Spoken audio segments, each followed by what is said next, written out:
नमस्कार दोस्तों, जय जय श्री राधे, जय जय श्री सीताराम। आइए आज हम आप सभी को श्री सत्यनारायण भगवान का कथा आप सभी को शुद्ध हिंदी में आप सबको श्रवण कराता हूँ, सुनाता हूँ।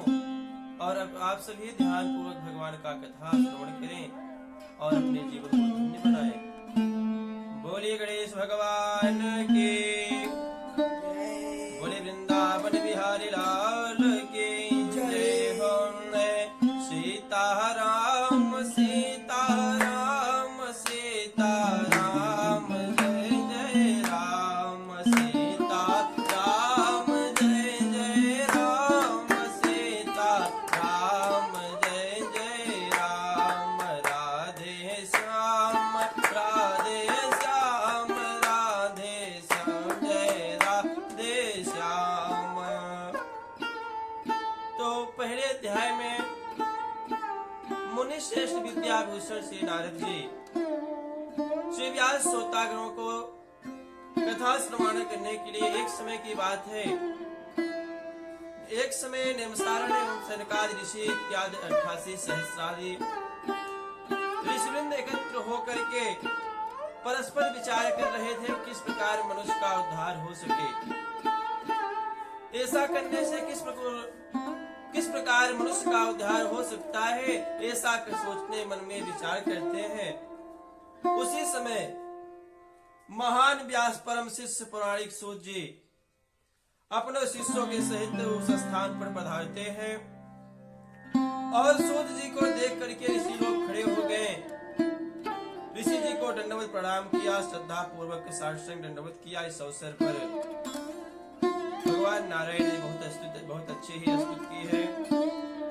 तो नारायण जब व्यास जी का आगमन हुआ तो बहुत प्यारे में कवि ने बहुत अच्छी लाइन में वर्णन किया है। कैसे अतीत देख उठ मिले भरे और अगम सुप्रेम, चंचल साधु प्रवीण का यह सुकरमय रुणे। आवत ही हर से नहीं नैन निरहै स्नेह, तुलसी तान जाइए कंचन बरसे मोह। आने के बाद ऋषियों ने व्यास जी को यथा उचित उपचार से उनको आसन दिया, पूजन किया, ध्यान किया गुरु महाराज का। और अर्थात नारद जी से पूछे, व्यास जी महाराज से पूछे कि हम लोग प्राणी का शोक किस प्रकार से दूर हो सकेगा। आज उद्धार करने के लिए आपका पदार्पण हुआ है, आपका आगमन हुआ है, यह सब प्रसन्नता का विषय है। हे प्रभु, कराल कलयुग निकट आ रहा है, इस विषय में कोई किसी परमात्मा का सेवा नहीं कर रहा, पूजा पाठ नहीं कर रहा है। धर्म के किस प्रकार अच्छा होगे यह चिंता हम सब कर रहे हैं, दुखी हैं। इस कलयुग में इस प्रकार के मनुष्य होंगे महाराज, कैसे सुनिए। अतः तो नारायण जी बताया कि बहुत प्यार से छोटा सा उपाय नारद जी बताते हैं। पहले कहते हैं क्या हम अतियारत पूछे मुनिराया, अतियारत पूछे मुनिराया, रघुपति कथा कहूं की दाया, रघुपति कथा कहूं की दाया। सभी व्यास जी से पूछते हैं कि किस प्रकार मनुष्यों का दुख नष्ट होगा। नारद एक छोटा सा उपाय बता दीजिए। कहा, विष्णु भगवान व्यास जी से कहते हैं कि आपने तो बहुत उत्तम पूछा है, बहुत उत्तम ही बात पूछा, क्योंकि आपको अवश्य मैं बतलाऊंगा, क्योंकि आप परोपकारी हैं, परोपकार करने के लिए आए हैं। आप परोपकारी हैं, परोपकार करने के लिए आए हैं। ऐसे ही महान पुरुष को तो परोपकारी कहा जाता है, जो दूसरे को कार्य में, दूसरे धर्म में, अपने धर्म में, ऐसे किसी प्रकार का जहाँ धर्म का कार्य चल रहा हो प्रचार प्रसार करे, अपने हित में नहीं, जो दूसरों के हित में कार्य करता है वही परोपकारी होता है। मैं आपको अवश्य बताऊंगा कि किस छोटा सा उपाय है नारद बाबा।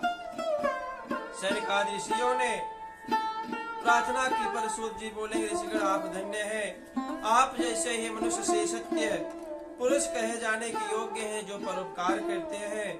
ए परोपकारी सनकादि ऋषि, मैं इस प्रकार आपको, आप लोगों ने मुझसे यह प्रश्न पूछा है, तो मैं संध्या करने के बाद जिस प्रकार भगवान प्रश्न का उत्तर देते हैं उसी प्रकार मैं आप लोग को समस्त कथन करूंगा। सनकादि ऋषियों ने कहा कि अत्युत्तम बात है, हम आप लोग को संध्या पसंद करें, क्योंकि किसी कवि ने कहा है, जो उठी प्रात नहात नहीं, दिन साध चले विधि जाको, अक्ष की माला नभाल विभूत, न देत जो वर्ख सदा सविता कुंड,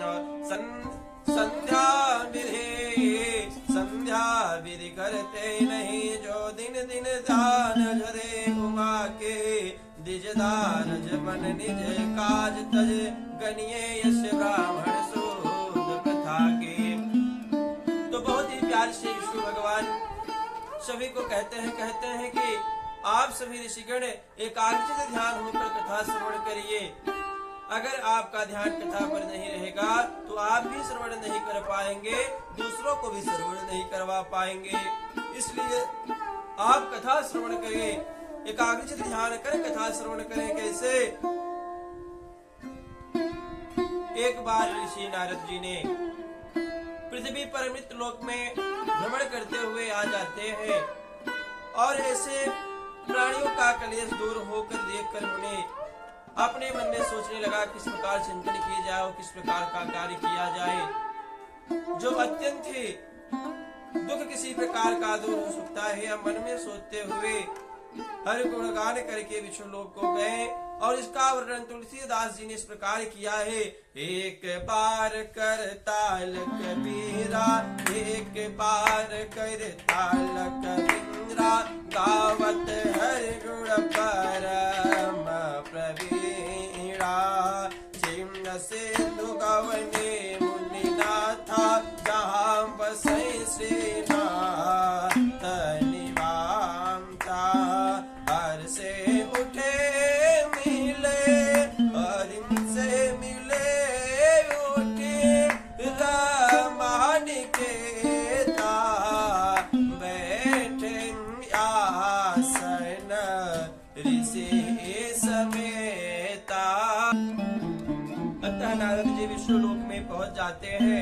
पहुंचकर नारद मुनि देखा शुक्रवर्ण भगवान श्री विष्णु शंख चक्र गदा पद्ममाला से विभूषित, तुलसी मंजरी का माला पहने हुए शेषनाग पर विराज बैठ करके, और कहा कि तुलसी कुंद मंदरा प्रजते चंपके, पंचा विग्रथित माला वनमाला विभूषित, वनमाला से सुशोभित ऐसे देव तथा स्वामी को भगवान नारद जी स्तुति करते हैं। कहा कि आपको भगवान सहस्र दंडोत है, आप वाणी और मन में परोपकार, आपको प्रणाम। आपके अनेक रूप से जाने वाले नारद, अनेक रूप से जाने वाले परम आदरणीय श्री विष्णु भगवान का आपको दंडोत प्रणाम हो, आप मेरा प्रणाम स्वीकार करें।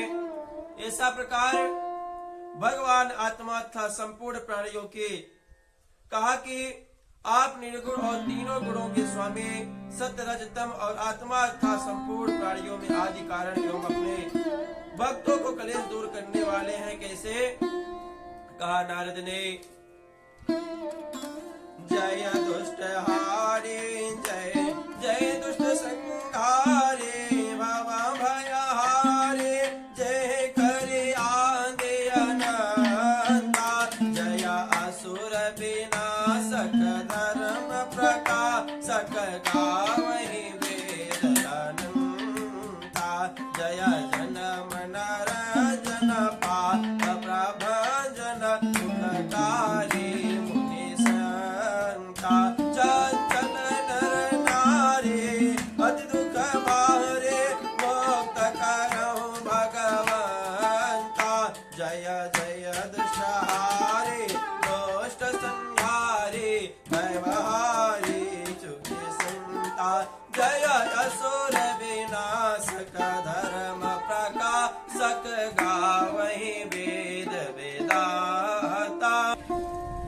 विष्णु भगवान नारद जी से पूछे कि आप विष्णु लोक में क्यों आए हुए हैं, वैकुंठ लोक को।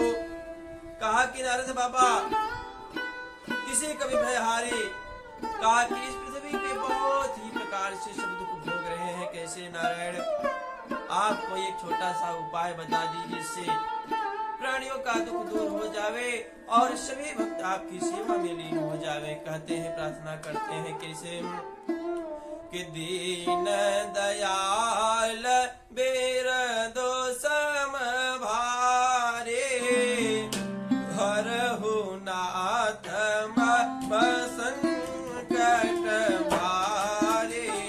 दीन दयाल बेर दो सम भारे, हरहु नाथ मम संकट भारे। हे भगवान नारद जी से कहा, तुमने भली बात पूछी है, इस संसार का कल्याण होगा, प्राणी पाप युक्त से मुक्त हो जाएंगे। कैसा कल्याण होगा? नारद प्राणी पापों से मुक्त होकर परम पद को प्राप्त होगा। इस देह को परोपकार में ही लगना चाहिए, जो बहुत ही भाग्य से आपको मानुष तन मिला है। उस मानुष तन को आप कैसे बड़े ही भाग्य मानुष तन पावा। आप बड़े ही भाग्य से मानुष का तन मिला है, जो आप मनुष्य का तन लेकर के चल रहे हैं, बड़े ही भाग्य से आपको मानुष तन प्राप्त हुआ है। और कैसे, जैसे कवि ने बताया, स्वयं न खलानि फलानि वृक्षा पिबन्ति नासा स्वमेव धरणो धरो वर्षत नातुमहेतो परोपकार्या संतं विभूतया। कहा कि जैसे जो यह सब प्रिय कहता है दोहा में कि तरुवर फल नहीं भखत है, नदी न अचवे नीर पर कारज के करने साधुन धरा शरीर। जो नर तरहीन भव जलध नर समाज यस पायो, सो कृत निंदक मंद मते अति महान गति जायो। सो तावकता ज्ञान निधि कथा राम की गूढ़, किम समझे यह जीव जरा कलिमल ग्रसत विमोढ़। अतः नारद जी, एक छोटा सा उपाय मैं आपको कह रहा हूँ, ध्यान से सुने, इससे मानव का कलियुग में कल्याण होगा। आपके स्नेह से मैं कर रहा हूँ नारद जी। परम प्रतव्या विष्णु भगवान स्वर्ग और पृथ्वी में दुर्लभ है। यह वर्ष श्री सत्यनारायण भगवान का व्रत पूजा था। एक छोटा सा उपाय भगवान विष्णु जी का सत्यनारायण व्रत था। हे नारद, जो इस विष्णु भगवान को कथा श्रवण करता है, अत्यंत करेगा भगवान व्रत तथा पूजन, जो मनुष्य इस व्रत को धारण करता है, दुखों से छूट जाता है, सुख प्राप्त करेगा, अंत में मोक्ष को प्राप्त होगा। सत्य है, क्यों?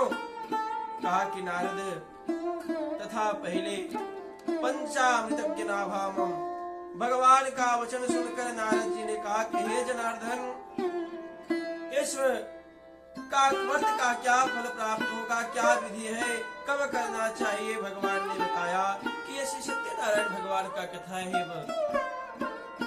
तो आप कभी भी कहीं भी श्रवण कर सकते हैं, किसी समय कहीं पर किसी हाल में आप श्री सत्यनारायण भगवान का कथा श्रवण करते हैं, कर सकते हैं। पृथ्वी में सबसे छोटा सा उपाय है। ए जनार्दन, सब विस्तार पूर्वक आप मुझे वर्णन कीजिए। इस प्रकार नारद जी का वचन सुनकर भगवान बोले, हे नारद, यह समय दुख तथा शोक को नष्ट करने वाला श्री सत्यनारायण भगवान का व्रत है, जो कहते हैं कि धन्य धान को बढ़ाने वाला है। कैसे? सत्य कथा दुख शोक को दूर करे दे चैन, हे नारद कलि काल में या वैभव सुखेन। इसके अतिरिक्त यह व्रत सौभाग्य, संतान, श्रवंत विजय प्रदान करने वाला है। किसी भी दिन यह व्रत भक्ति और श्रद्धा पूर्वक किया जा सकता है। स्वयं काल पर आप वृक्ष के नीचे जो स्वयं काल को ब्राह्मण और बंधुजनों को बुला करके बंधुजनों के साथ धर्म में टाटपर होकर श्री सत्यनारायण भगवान का पूजा करता है। केले का फल, शक्कर, घी, दूध, गेहूं सब सवा मात्रा में यथाशक्ति के अनुसार भगवान को भोग लगाना चाहिए। जो आपसे हो अक्षत पुष्प आपको भगवान के प्रति प्रेम भाव से अर्पण करके भगवान की पूजा करनी चाहिए और विधि विधान से भगवान की पूजा करें। सभी भाई बंधु को प्रसाद वितरण करावे, नित्य गीता आदि भगवान का कीर्तन करना चाहिए। यही छोटा सा उपाय है बाबा। और रास्ते में जाते समय जो कथा का वर्णन श्री सत्यनारायण भगवान का अपने मन में विचरण करना चाहिए। नित्य गीता आदि चरित्र सबको मन में ऐसा संकल्प करना चाहिए कि यह प्रसाद भक्षण करने के बाद अवश्य हमारा रोग दूर हो जाएगा। ऐसा करके रास्ते में जाते रहिए, भगवान का हरि स्मरण करते रहिए। यही छोटा सा उपाय भगवान को सवा मात्रा में भोग लगा करके आप अर्पण कर दीजिए। सब सवा मात्रा में लगाकर भगवान आप भोग अर्पण करिए। फिर ब्राह्मण तथा पुस्तक की पूजा करके यथाशक्ति ब्राह्मण को दक्षिणा देना चाहिए और ऐसा करें। और तत्पश्चात बंधु को सहित अगर आपकी श्रद्धा हो तो ब्राह्मण को, यजमान को, सबको बुला करके कुछ लोग को भोजन प्रसाद ग्रहण वितरण करवाना चाहिए। इसके बाद जब लोग अपने घर जाने लगे तो श्री सत्यनारायण का नाम स्मरण करना चाहिए। इस प्रकार हे नारद, यह व्रत जो मनुष्य करेगा वंचित फल पाएगा।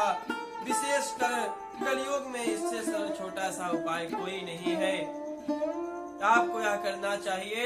नारद भगवान ने फिर कैसा कहा, सखा तुम प्रेम से बोलो, सखा तुम प्रेम से बोलो, हरे शरणम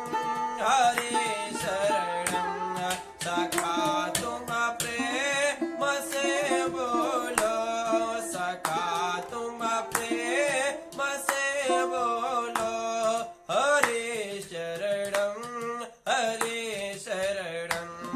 यही उपदेश नारद को, यही उपदेश नारद को दिया था श्याम सुंदर ने। सखा हरे शरणम सरस्वती के बीड़ा से निकले, सरस्वती के बीड़ा से निकले, हरे शरणम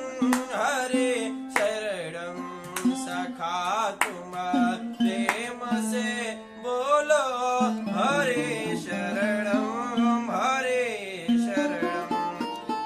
ये स्कंद पुराणे रेवाखंडे से सत्यनारायण विद्यायां प्रथमो अध्याय संपूर्ण। बोले वृंदावन बिहारी लाल की जय।